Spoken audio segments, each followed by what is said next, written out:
يا رجاله، انا قررت ان انا هشتري لحمه.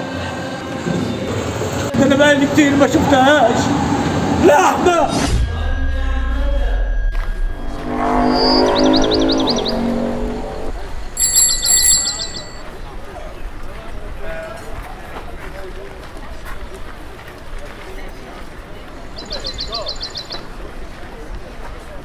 اتفضل يا استاذ.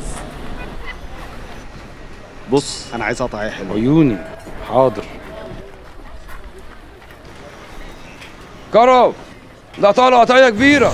حاجه كبيره.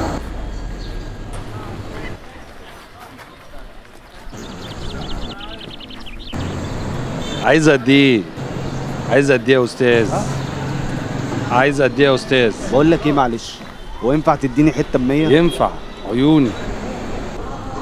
طب معلش، طلب اخير، عاوزك تقطع لي كل حته لوحدها وتحط لي كل حته في كيس لوحده، معلش. عيوني ماشي.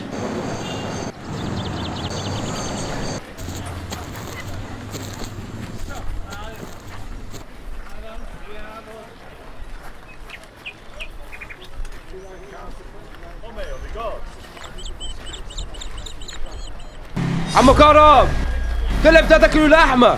5 كيلو لحمه. اشرف جاب 5 كيلو لحمه. اشرف جاب 8 كيلو لحمه. اشرف جاب 10 كيلو لحمه.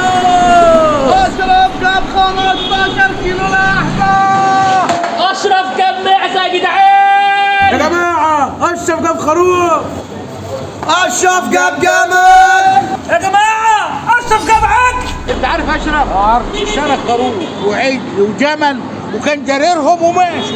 طيب يا عم، ما نعمل ايه احنا؟ يا عم لسه شايفه مطلع عجلان في البيت دلوقتي اهو، ده انا شايفه بعيني دي. احنا لك اهو بالدم بالروح، اللحمه مش هتمشي. 7 عجول.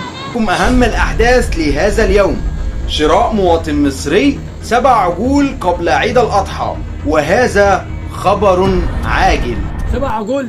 كمواطن مصري يدعى أشرف قام بشراء 5 عجول في منطقة الإسكندرية سيدي بشر، بما أثار دهشة المشاهدين، والتي قام بدورها بعمل كركبة في المركبة في ذلك المكان. اشرف جاب 5 عجول.